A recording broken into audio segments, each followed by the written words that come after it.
Hey guys, doing? So, welcome to the introduction to the big book study I'm going to be doing. I'm going to take you guys through this pretty much line by line, the way I would run a big book meeting. I'm going to knock out a series of chapters, put the audio tapes out there, and put more out as I go along. But I'm going to make an effort to take you guys through the entire book, Alcoholics Anonymous.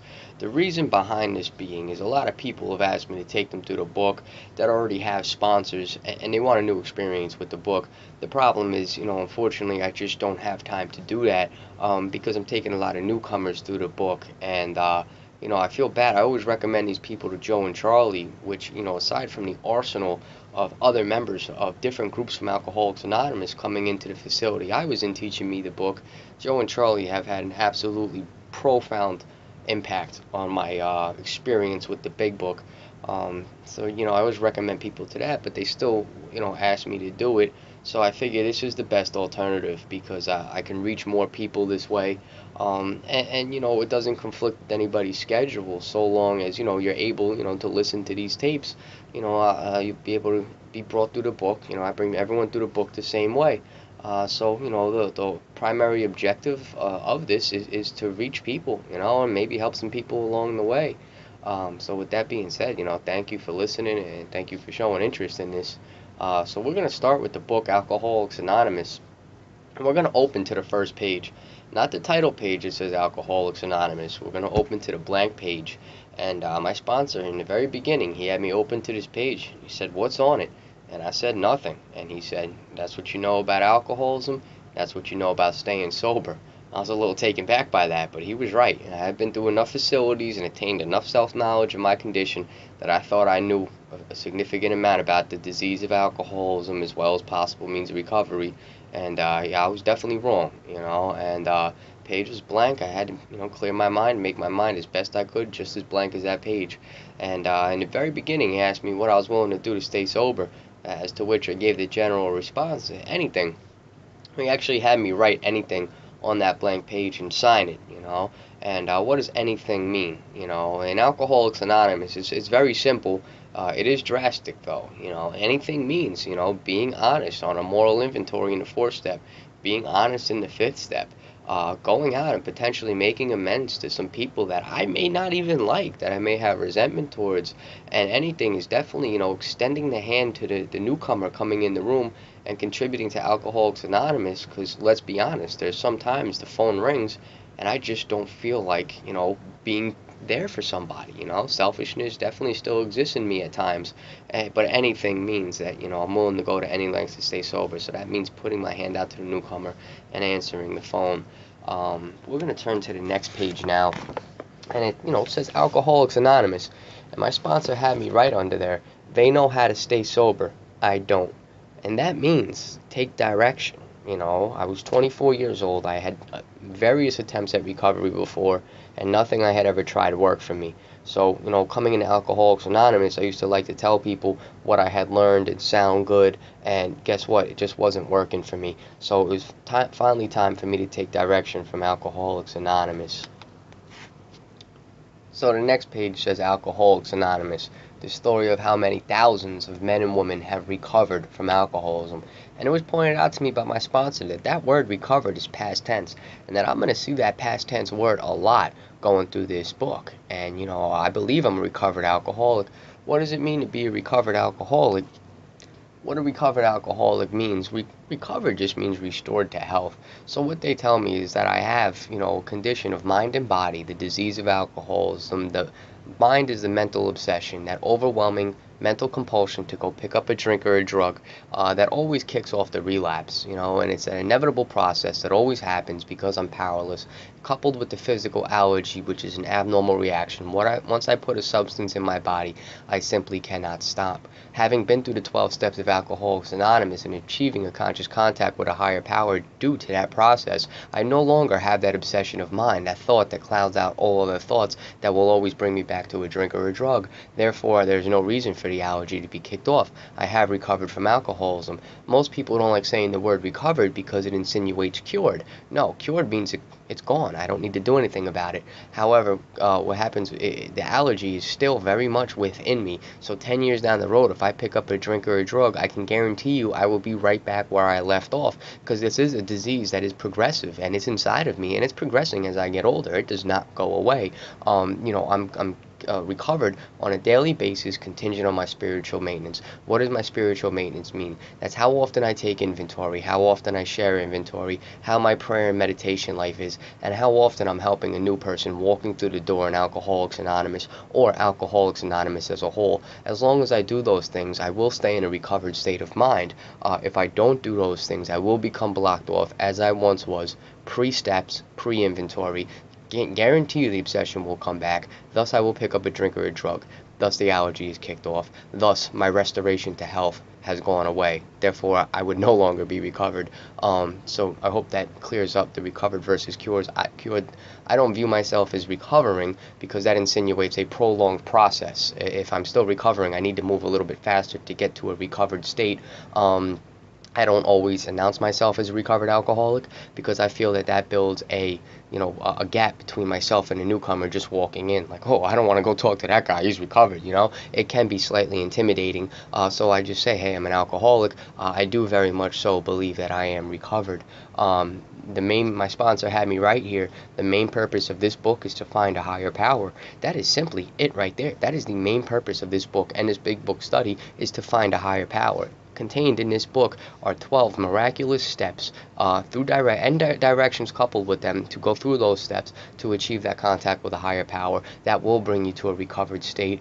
Below this, I have a circle and a triangle with one side that says unity, one side that says service, and one side that says recovered. That was stamped in my book by Myers-Raymer. And they informed me when they stamped this in the book that most of the old big books, they took it out after a certain amount of time for whatever reason, always used to have this triangle on this page. And those are the three sides of the triangle, of Alcoholics Anonymous. Service, am I contributing to the fellowship as a whole? Am I contributing to newcomers? Am I contributing to help people? What I'm doing right now on this tape is in fact service. Recovery, how is my connection with God? How am I in the steps? Am I working the steps and the principles in my affairs in my daily life? And then we have the other side of the triangle, which is unity. And there's a two-part solution in Alcoholics Anonymous. There's God and the fellowship. And when you combine those two, you absolutely cannot fail. The unity is what we have amongst each other. That is the fellowship. That is the group. That is the home group. That is the support network. That is the sponsees. That is the fellowshipping aspect of it. And it's very important that we, work all three sides of this triangle, because that is what's necessary for recovery.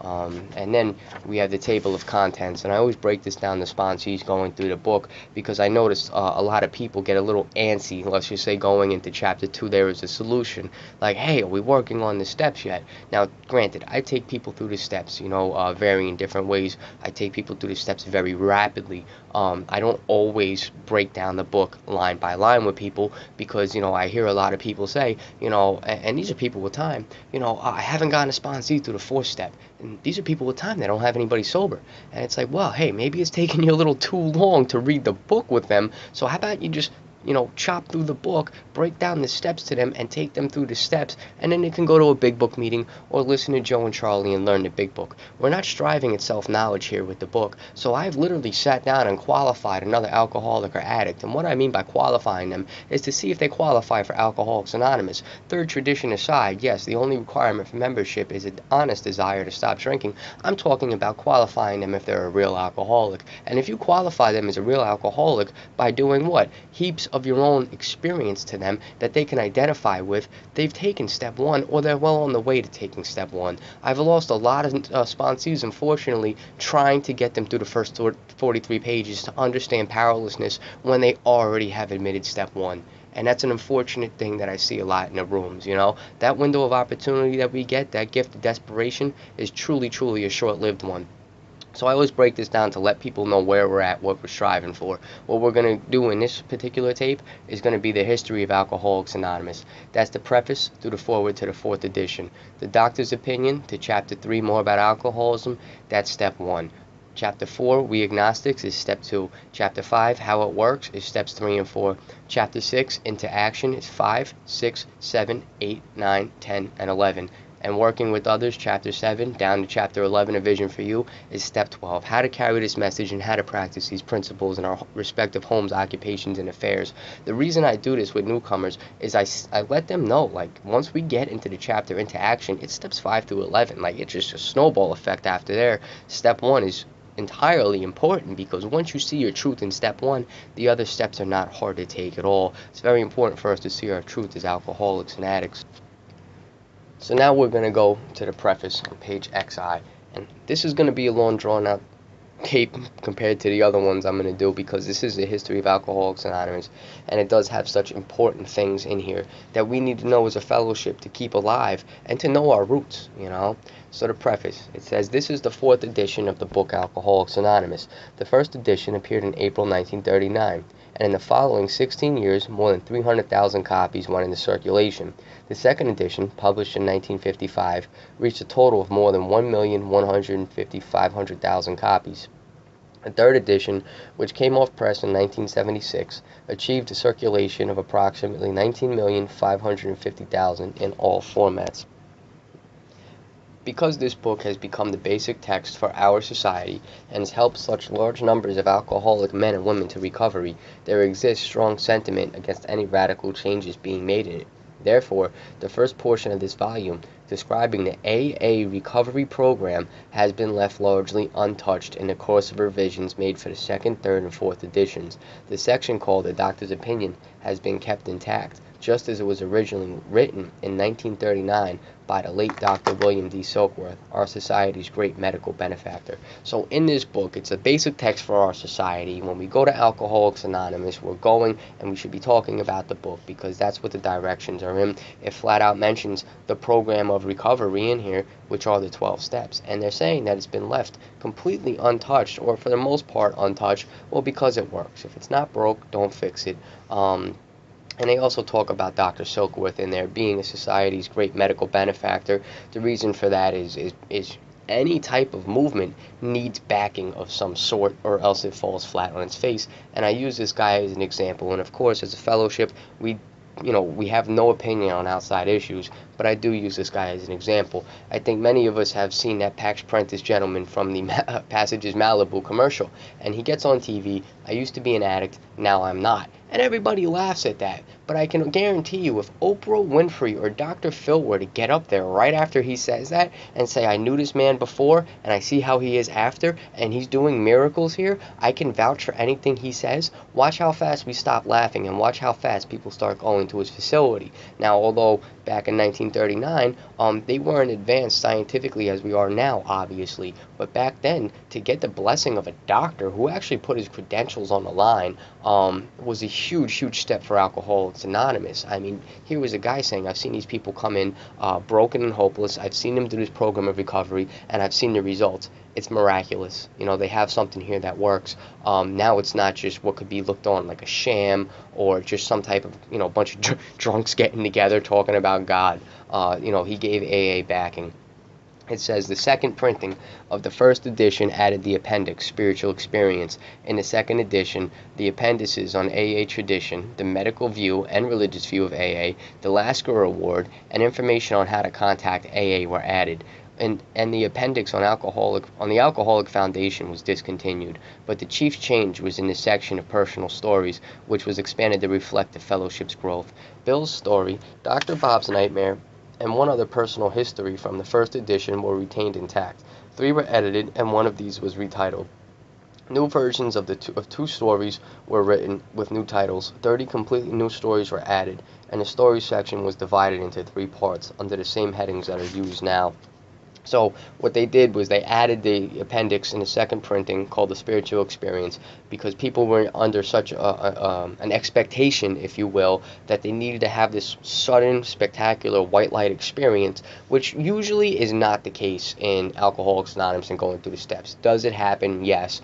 However, it's more of the educational variety, which we'll get into in later chapters. But they put that in there to let people know, like, hey, don't worry, just keep going through with the process, because I guess people were under the impression impression that they would have like a white light experience, and they wanted to enlarge on what they meant by having an actual spiritual experience, which is just a miracle in perception, a psychic change, or a profound alteration in your reaction to life.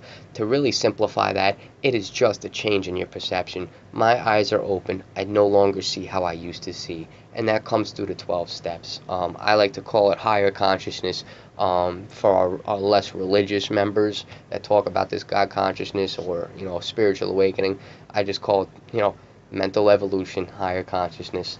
And they go on to say, in the third edition, Part 1, Pioneers of AA, was left unchanged. 9 of the stories in Part 2, They Stopped in Time, were carried over from the second edition. 8 new stories were added. In Part 3, they lost nearly all. 8 stories were retained. 5 new ones were added.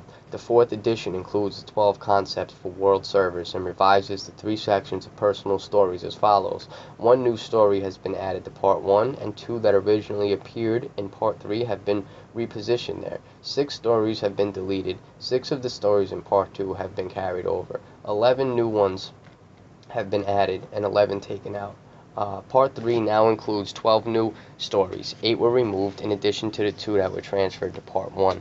All changes made over the years in the Big Book, which is AA members' fond nickname for this volume, have had the same purpose: to represent the current membership of Alcoholics Anonymous more accurately, and thereby to reach more alcoholics. If you have a drinking problem, we hope that you may pause in reading one of the 42 personal stories and think, yes, that happened to me, or more important, yes, I felt like that, or most important, yes, I believe this program can work for me too. And that's what we do when we carry our experience, strength, and hope when we share at a meeting. What they do in the book, because the book was used to actually go out to people inquiring about Alcoholics Anonymous, which is why they put directions in here on how to get in touch with AA. They send people a big book because it had the directions for the steps in there. And they put these stories in there so that way, people could identify not only with the drink problem, but with the, oh, wow, this really worked for them. He drank just like I did, she drank just like I did, maybe it could work for me too, but they have to take some stories out to stay current. Chief example that I like to use for this particular paragraph is, the acceptance was the answer chapter. I can't tell you how many people I hear, yeah, but you know what, it's all alcohol, it's all drinking. Yes, most, if not all of us qualify as alcoholics, when we're going through the book. With me, I'm a heroin addict, cocaine addict, and an alcoholic. When I tell you I'm an alcoholic to the absolute core.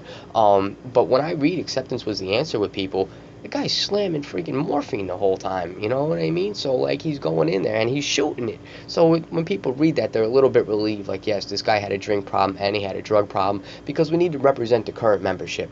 We can't always identify with people, back in the 30s or 40s or drinking in the Prohibition era, but I can identify with, the guy in the story, Gutter Bravado. I definitely identify with that one. So it's good to help us with that. Now we're going to move on to the foreword to the first edition, and usually I'm just going to read the first edition and the second edition. There's great information in the third and fourth. It is just a lot of numbers and information, which never hurts. So now moving on, it says foreword to the first edition. This is the foreword as it appeared in the first printing of the first edition in 1939. We of Alcoholics Anonymous are more than 100 men and women who have recovered from a seemingly hopeless state of mind and body. To show other alcoholics precisely how we have recovered is the main purpose of this book. For them, we hope these pages will prove so convincing that no further authentication will be necessary. We think this account of our experiences will help everyone to better understand the alcoholic. Many do not comprehend that the alcoholic is a very sick person, and besides, we are sure that our way of living has its advantages for all. Precisely how we have recovered is the main purpose of this book. Main object of the book is found in the second page of We Agnostics. The main object of the book is to find a higher power. They're showing us the main purpose of this book is to show us precisely how we have recovered. Pay attention to the italics in the book Alcoholics Anonymous, because when it was first printed back in 1939, it cost extra money to have words italicized.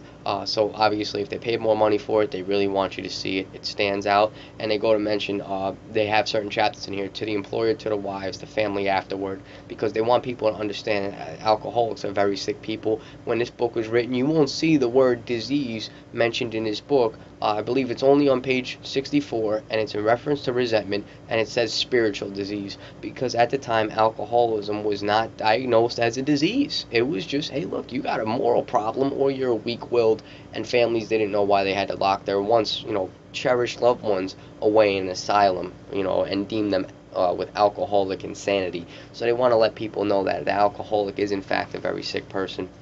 He didn't have Google back then. What they did was they read books. So this book covers for the alcoholic, the program of recovery, the employer, the wives, and the family afterward, to let us know how we are before and after recovery. It goes on to say, it is important that we remain anonymous because we are too few at present to handle the overwhelming number of personal appeals which may result from this publication. Being mostly business or professional folk, we cannot well carry on our occupations in such an event. We would like it understood that our alcoholic work is an avocation. Avocation means a hobby, means for free and for fun. It's what these people did in their spare time. It's what I do in my spare time. Yes, it's 12-step work, it's service, but unfortunately I'm on a phone right now that I need to work in order to earn money to pay a bill. I'm doing this from my room, sitting at a desk that I need to pay rent for this house that I live in, so that way I can continue to live. So yeah, it's an avocation, it's a hobby, it's for free and for fun. Some people have more time than others. It goes on to say, when writing or speaking publicly about alcoholism, we urge each of our fellowship to omit his personal name, designating himself instead as a member of Alcoholics Anonymous. Very earnestly we ask the press also to observe this request, for otherwise we shall be greatly handicapped. We are not an organization in the conventional sense of the word. There are no fees or dues whatsoever. The only requirement for membership is an honest desire to stop drinking. We are not allied with any particular faith, sect, or denomination, nor do we oppose anyone. We simply wish to be helpful to those who are afflicted. We shall be interested to hear from those who are getting results from this book, particularly from those who have commenced work with other alcoholics. We should like to be helpful in such cases. Inquiry by scientific, medical, and religious societies will be welcomed. Alcoholics Anonymous. So what they're telling us right there is you don't have to pay any money for this. This is completely free. There's really nothing crazy that you have to do. And you know what? They did a fantastic job of writing a book of this magnitude in spirituality without stepping on the toes of either religion or of medical science. And they did a fantastic job. And you know what? The medical, scientific, and religious societies took them up on their offer, and inquiry was made. And that's why later in the book, in the appendixes, you will see the religious view on AA, the medical view of AA. You'll see these things in there. They're right by the spiritual experience in the back of the book. And if you haven't read them, I strongly suggest you do, because these people are like, wow, like this, they're on to something here. And for doctors to say that without diagnosing medication, or prescribing medication, that's a pretty big step. So now we're on to the foreword to the second edition, which I'm going to enlarge a lot on our Alcoholics Anonymous history here. Foreword to the second edition. Figures given in this foreword describe the fellowship as it was in 1955. Since the original foreword to this book was written in 1939, a wholesale miracle is taking place. Our earliest printing voiced the hope that every alcoholic who journeys will find the fellowship of Alcoholics Anonymous at his destination already. Continues the early text, 2s and 3s and 5s of us have sprung up in other communities. 16 years have elapsed between our first printing of this book and the presentation in 1955 of our second edition. In that brief space, Alcoholics Anonymous has mushroomed into nearly 6,000 groups whose membership is far above 150,000 recovered alcoholics. Groups are to be found in each of the United States and all of the provinces of Canada. AA has flourishing communities in the British Isles, the Scandinavian countries, South Africa, South America, Mexico, Alaska, Australia, and Hawaii. All told, promising beginnings have been made in some 50 foreign countries and U.S. possessions. Some are just now taking shape in Asia. Many of our friends encourage us by saying that this is but a beginning, only the augury of a much larger future ahead. The spark that was to flare into the first AA group was struck at Akron, Ohio in June 1935, during a talk between a New York stockbroker and an Akron physician. 6 months earlier, and this is very, very important, 6 months earlier, the broker had been relieved of his drink obsession by a sudden spiritual experience, following a meeting with an alcoholic friend who had been in contact with the Oxford groups of that day.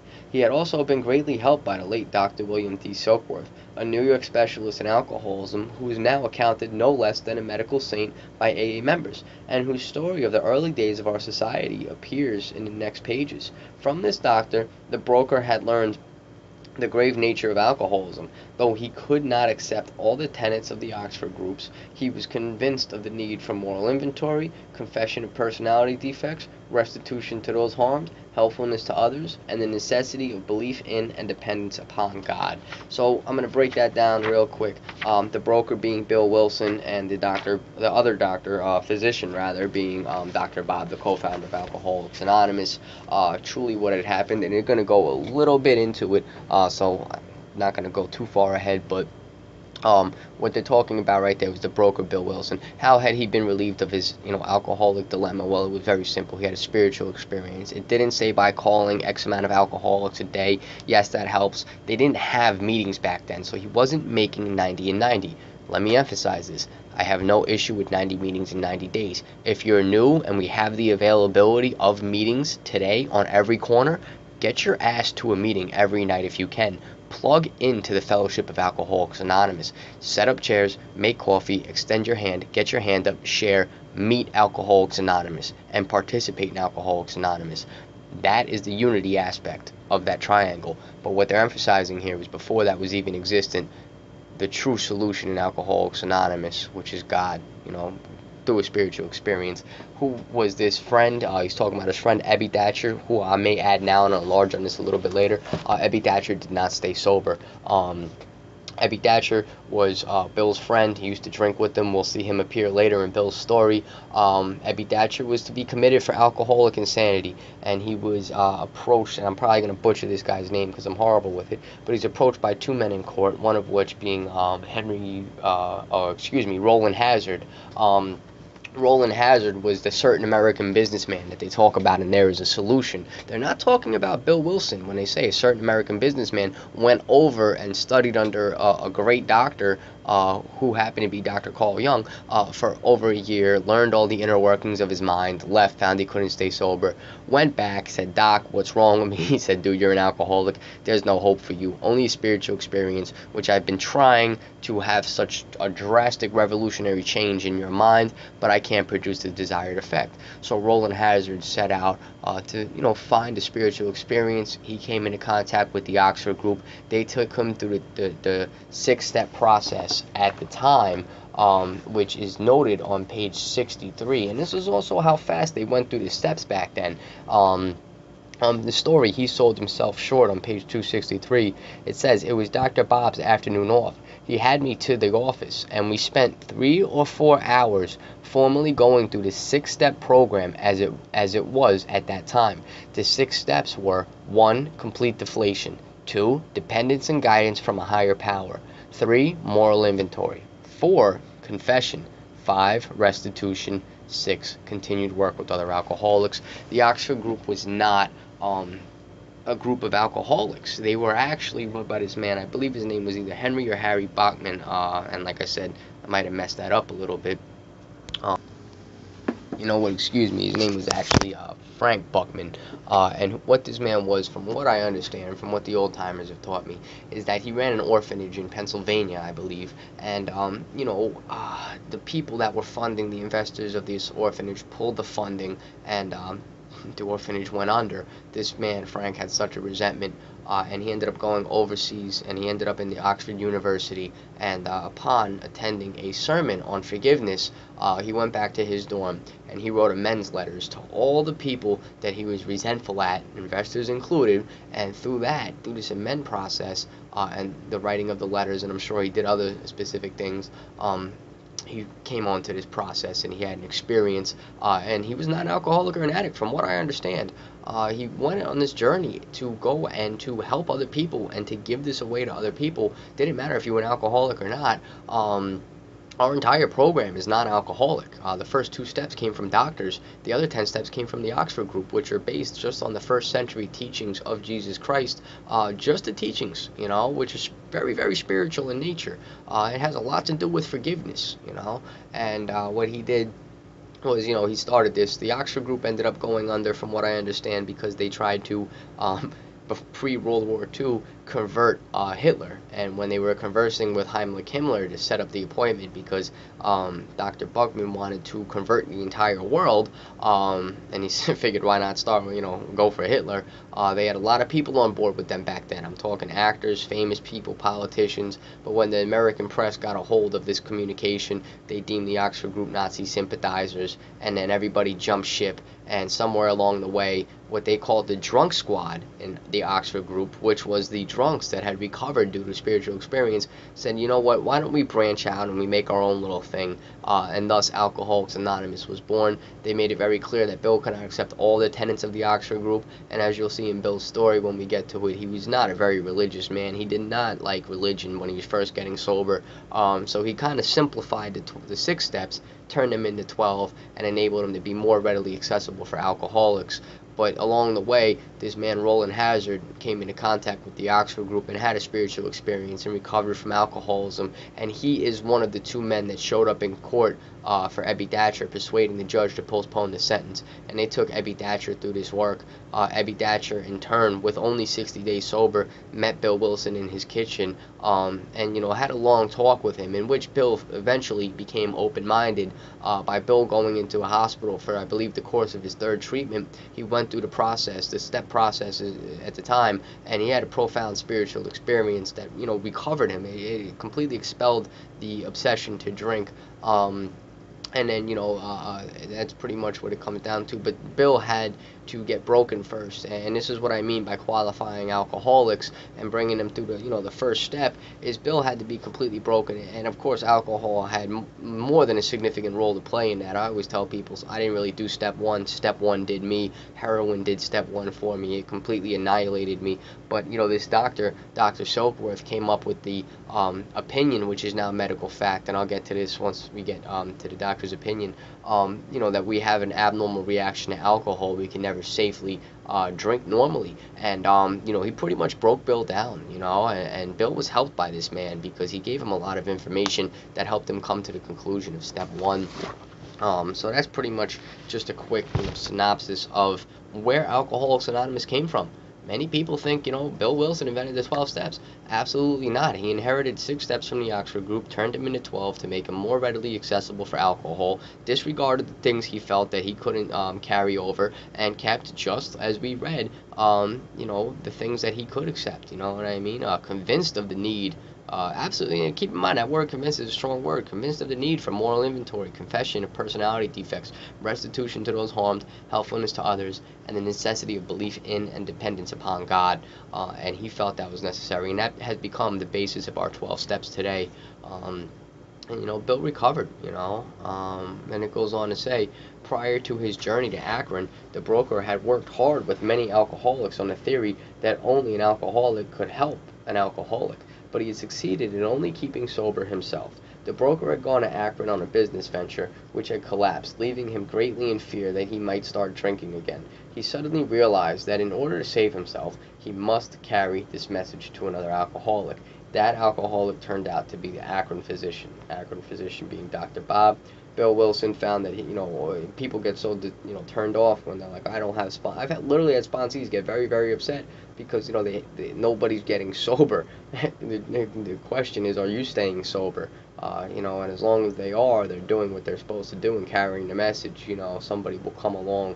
But what happens with that is Bill was also running around talking too much about the spiritual experience, talking too much about God. And again, right back to that first page, the blank page, anything. Am I willing to go to any lengths? Absolutely. Why am I willing to go to any lengths? Because I've seen my truth in step 1. I am utterly broken. I am utterly hopeless. I am utterly powerless. I am going to die an alcoholic and a heroin addict. Because I know this and I've seen my truth in step 1, I'm willing to pursue the spiritual experience through the 12 steps.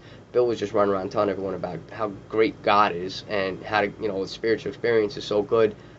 He wasn't really telling anybody, like, hey, look, you're pretty messed up. There's no hope for you. He wasn't really giving anyone a step one experience. Dr. Silkworth is the one. When he went to Dr. Silkworth and said, this isn't really working out so well, Silkworth pointed out, you're staying sober, but he's also pointing out, like, Bill, why don't you lay a little bit off the God thing in the beginning? These are alleyway drunks. They don't want to hear about God. And why don't you give them your experience of this hopeless condition that we've come to know as alcoholism? And once Bill started doing that, he started to get results, and the first result was being Dr. Bob.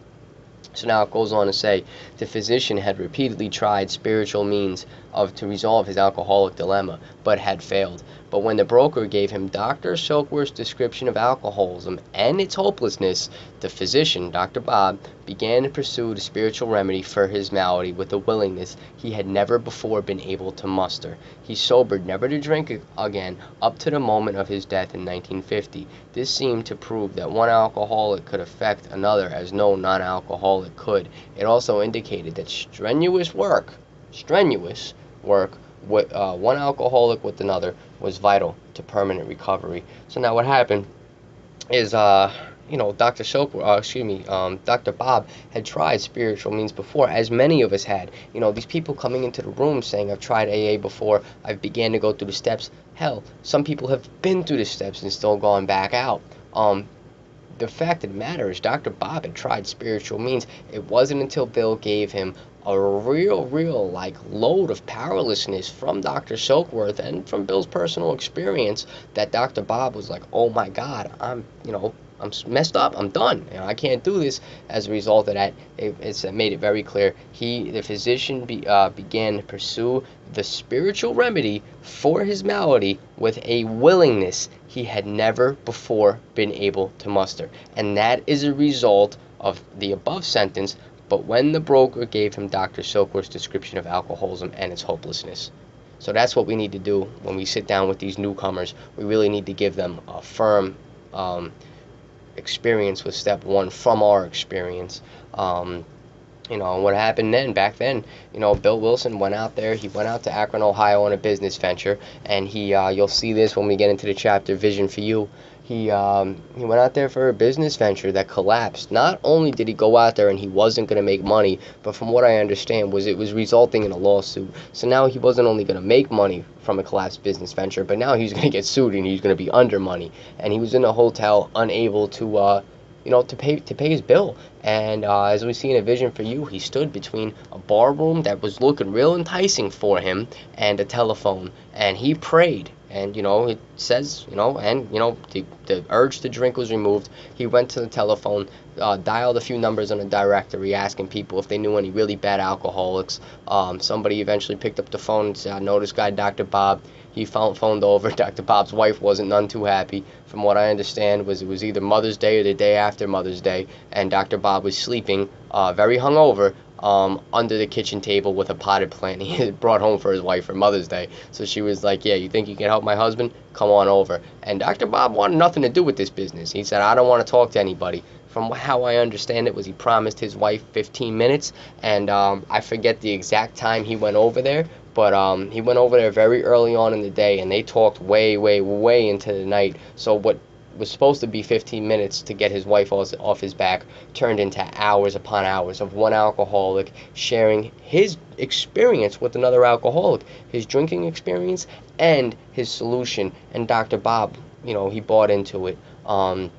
Quick lesson, Dr. Bob went through this process. Dr. Bob did not feel it necessary to go out and make all his amends, because he didn't want his reputation in a very small town as a physician to be tarnished. But everybody knew he was a drunk anyway. He ended up drinking again after Bill brought him through the work. He came back and he was like, all right. And Bill was like, you see the importance of making amends? Absolutely. And Dr. Bob went out there and he made all his amends, from how I understand it, in one day. Granted, it was a small town. Went out there and made all his amends, and he sobered up never to drink again. So there's two lessons behind that.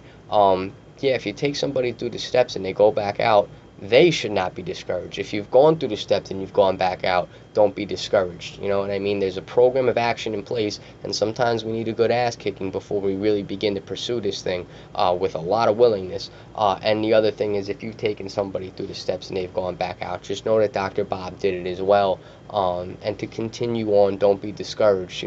Just to pick up, your fallen comrade, your fallen friend, and to say, all right, listen, where did you fall short? Or if you know where they fell short, say, hey, look, you really slacked on the amends process, or hey, look, you really slacked with helping another alcoholic. So now we're going to go on to the next paragraph. It says, hence, the two men set to work almost frantically upon alcoholics arriving in the ward of the Akron City Hospital. Their very first case, a desperate one, recovered immediately and became AA number 3. That was Bill Dobson. He never had another drink. This work at Akron continued through the summer of 1935. There were many failures, but there was an occasional heartening success. When the broker returned to New York in the fall of 1935, the first AA group had actually been formed, though no one knew it at the time. A second small group promptly took shape at New York, to be followed in 1937 with the start of a third at Cleveland. Besides these, there were scattered alcoholics who had picked up the basic ideas in Akron or New York, who were trying to form groups in other cities. By late 1937, the number of members having substantial sobriety time behind them was sufficient to convince the membership that a new light had entered the dark world of the alcoholic.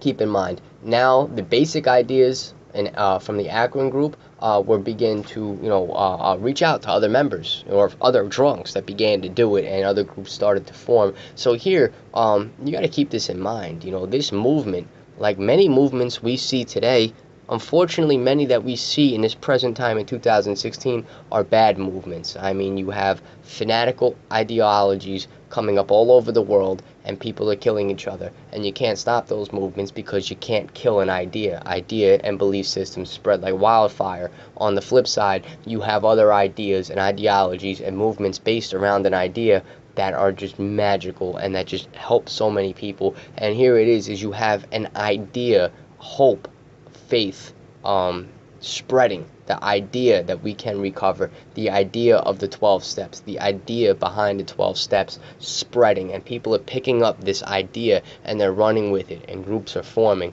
So keep this in mind when how powerful that statement is. That they're picking up the ideas, the basic ideas, which the basic ideas behind the 12 steps are very simple.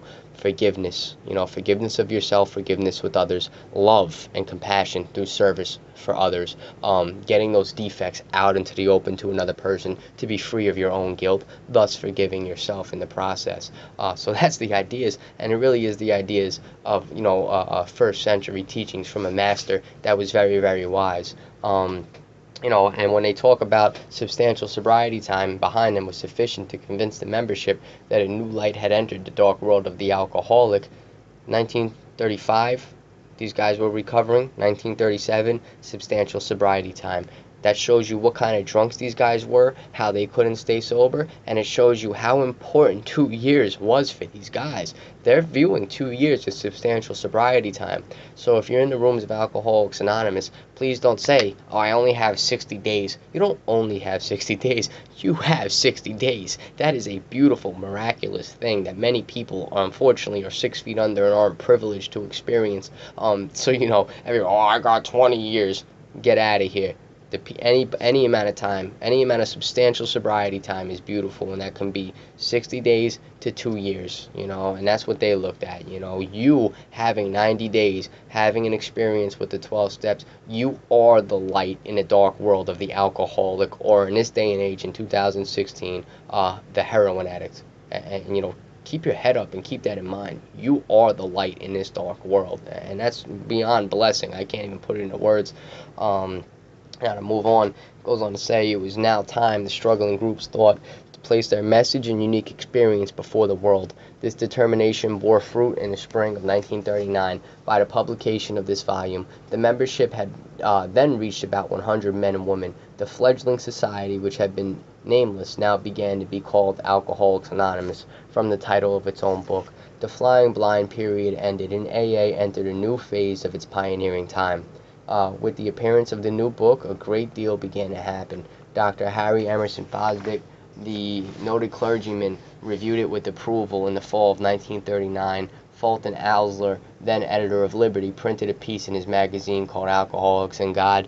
Backtrack, from, if I'm not mistaken, this gentleman actually like infiltrated Alcoholics Anonymous, not in like a spy way, but he, infiltrated. And his entire purpose of looking at Alcoholics Anonymous was to discredit the movement. And what had happened was he ran into somebody that he knew was a real bad alcoholic that was now sober. And he began to sit there and watch these miracles happen before his eyes. And, he was an investigative journalist. And he came back and he wrote a paper about Alcoholics and God. And he was absolutely amazed with the things that he saw. Keep that in mind. This guy's going to discredit the movement. And he left, in absolute shock and awe. I believe he was a Chicago journalist. I could be mistaken with that, though. Then it goes on to say, this brought a rush of 800 frantic inquiries into the little New York office, which meanwhile had been established. Each inquiry was painstakingly answered. Pamphlets and books were sent out.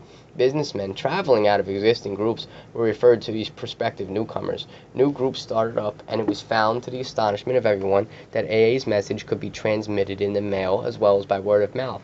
By the end of 1939, it was estimated that 800 alcoholics were on their way to recovery.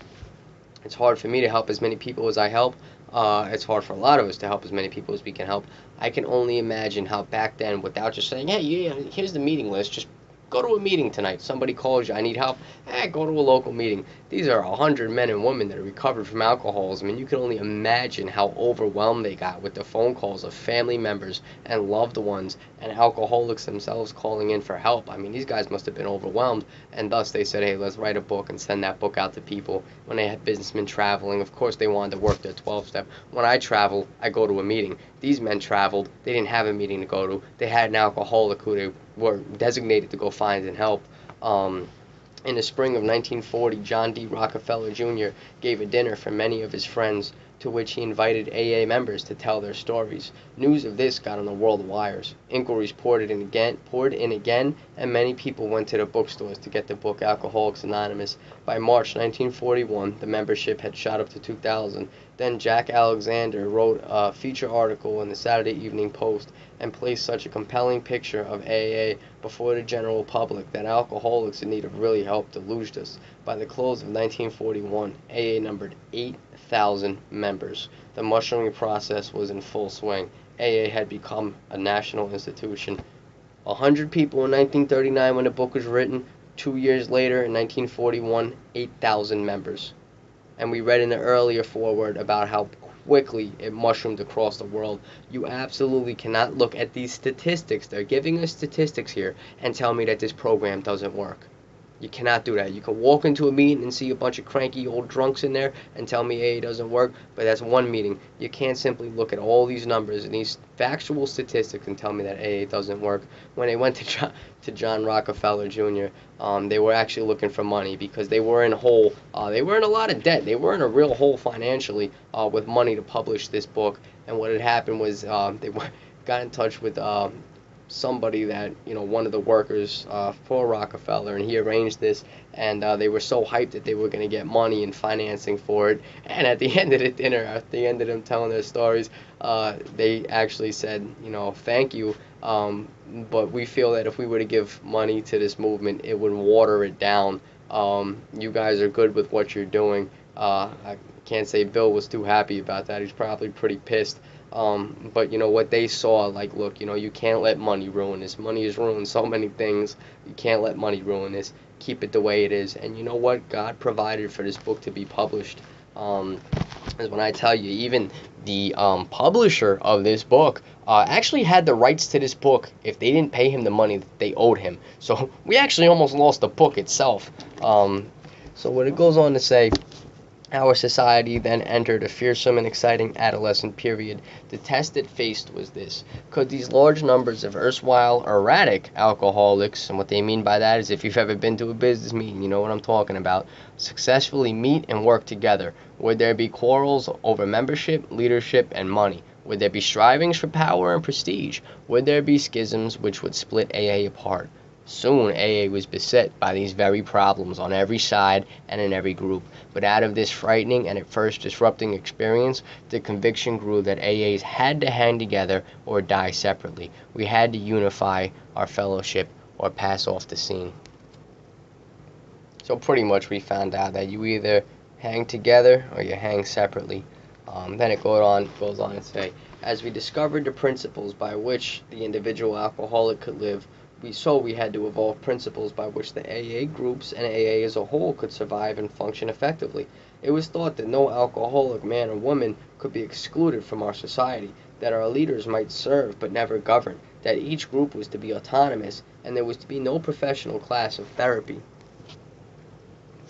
And it goes on to say there were to be no fees or dues. Our expenses were to be met by our own voluntary contributions. There was to be the least possible organization, even in our service centers. Our public relations were to be based upon attraction rather than promotion.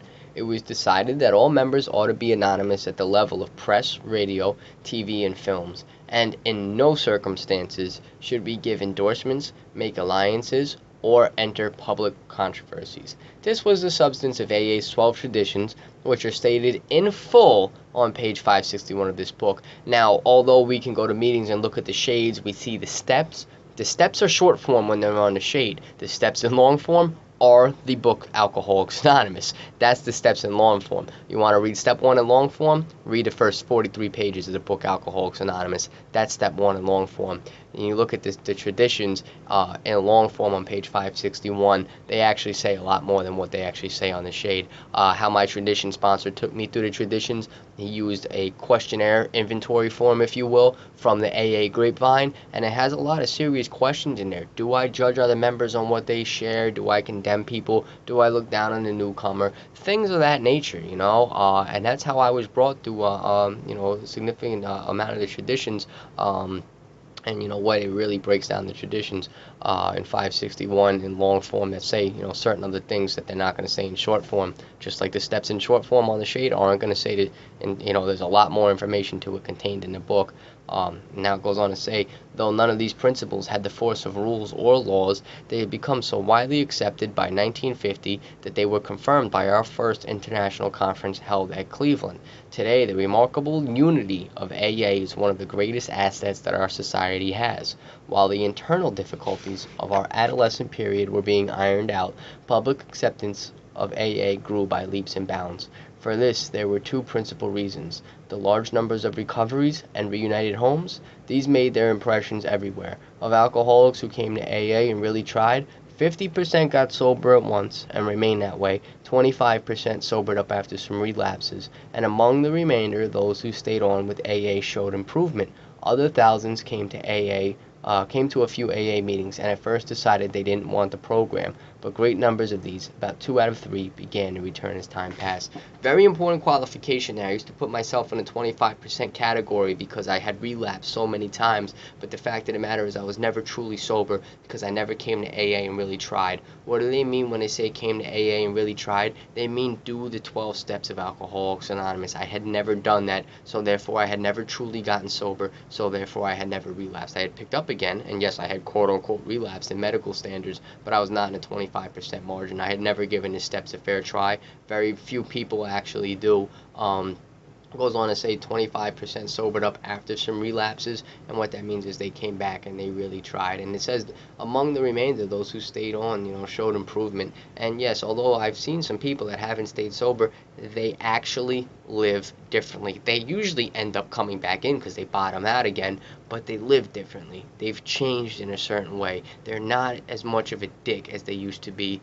And I'm going to try not to curse while I go through the rest of this. I apologize for that. And as far as the traditions go, we see power and prestige all the time. People that claim they are, the grand poobah of a group, and everybody should listen to me, and they have the bleeding deacon syndrome, and everybody wants to be the big dog. That's not the way it goes. In a business meeting, everybody has a vote. If you got somebody that just joined the group, they've been attending the group, and they're at your group business meeting, and they have a month, they got the same vote as the guy who thinks he's hot stuff with 10 years. It's as simple as that, you know. They have the same amount of pull in the group, and that's how they do that. You know, let's not fight over money. Let's not fight over this. We need equality. The 12 traditions and Alcoholics Anonymous, and this is a pretty bold statement that I'm going to make, are as close and as true to a democracy as you can get. It's a democratic process in Alcoholics Anonymous. This is something that's been lost, and I'm not going to get into politics, but this is something that's been lost quite recently. But the 12 traditions are literally democracy in a nutshell, and that's how these groups operate. It's a beautiful thing, and that's how we stay on with our unity. I mean, you look, there's been some stuff, you know, any other thing would have got a hold of this. Alcoholics Anonymous wouldn't be here. This is truly a divinely inspired program. Now let's go on to talk about another reason for the wide acceptance of AA was administration of friends in medicine, religion, and the press, together with innumerable others who became our able and persistent advocates. Without such support, AA could have made only the slowest progress. Some of the recommendations of AA's medical and early medical and religious friends will be found further on in this book, and I already touched on that about how important it was to have medical backing, and then it became important to have religious backing. So you had to be honest, two of the major factors running the world right now, science and religion, both backing this little tiny fellowship. You can't get much better off than that. The wide acceptance of AA, I mean, you want to talk about it, you have friends, you have once just distraught wives and children that, you know, lost their parents are now back. You have great friends and employers that really, really love these people that lost them to alcoholism, and now they have them back. You tell me when you're looking death in the eye and you get your loved one back that you won't have some love for Alcoholics Anonymous, even if you're not an alcoholic yourself. That's the real fact. I've seen families reunited. I've gone to wakes and funerals of loved ones, and I've watched them cry, and I've had to explain to their parents that they had a disease. And at the same on the other side of the coin, you know, I always call this a double-edged sword, this recovery business. You go to wakes and you go to funerals and you go to anniversaries and you see the loved ones there, and you're able to sit in families' homes with their loved one present and sober in there, and you're able to see the joy in that family. You tell me these people got love for us, and don't think for a second that they don't. That's the real fact, and that's out of my experience right there. I'm going to sum this up real quick. Alcoholics Anonymous is not a religious organization, neither does AA take any particular medical point of view, though we cooperate widely with the men of medicine as well as the men of religion. Alcohol being no respecter of persons, we are an accurate cross-section of America, and in distant lands the same democratic evening up process is now going on. By personal religious affiliation, we include Catholics, Protestants, Jews, and a sprinkling of Muslims and Buddhists. I guess they had to sprinkle a few Muslims and Buddhists in there, you know what I mean? More than 15% of us are women. And keep in mind, this is from the second edition, so these numbers are completely different now. At present, our membership is pyramiding at the rate of about 20% a year. That's a lot. So far, upon the total problem of several million actual and potential alcoholics in the world, we have made only a scratch. In all probability, we shall never be able to touch more than a fair fraction of the alcohol problem and all its ramifications. Upon therapy for the alcoholic himself, very important here, we surely have no monopoly. Yes, it is our great hope that all those who as of yet found no answer may begin to find one in the pages of this book, and will presently join us on a new high road to freedom, on the high road to a new freedom. So what they're saying right there is, hey, look, we're not entirely going with the medical side. Thank you for your help. We're not entirely going with the religious side. Thank you for your help. Both of those things have given us a lot of benefits. They allow AA into certain facilities that are medical oriented and that go a lot towards self-will as a cure, or a fix, and relapse prevention and triggers and cues. But the fact of the matter is they've allowed AA in as a spiritual program. And although we don't go into religion or into Christ or into this, religions have held us wholeheartedly because they see the spiritual workings of our program. And then it goes into talk about, our membership is pyramiding so fast, which is fantastic, but they go on to say that we have no monopoly on recovery. So literally, if somebody comes into the meeting and they don't need they say that they don't need the 12 steps, we can't beat them over the head. You know, I go in there and I just give somebody my experience. You know, my purpose is to be an adequate representation of Alcoholics Anonymous. People talk about love and tolerance. You can't use love and tolerance and F that person in the same sentence, or F that group of people, or F that facility. They're trying. Not everybody that comes through the doors of Alcoholics Anonymous is gonna be a real alcoholic. And even if they are, unfortunately, they might need a beat down or two before they come back in and they're willing to accept what we have to offer. So therefore, we have no monopoly. My job is not to beat the book over to these people's head. My job is to live the experience of this book, to live the experience of God, to live the experience of being loving and tolerant and compassionate, even in the face of somebody that I know needs help and doesn't want it. I'm there to extend my hand and let them know if they ever need it, I'm here for them, that they have a friend. And that's simple. We have no monopoly on this. You know, this is what we do.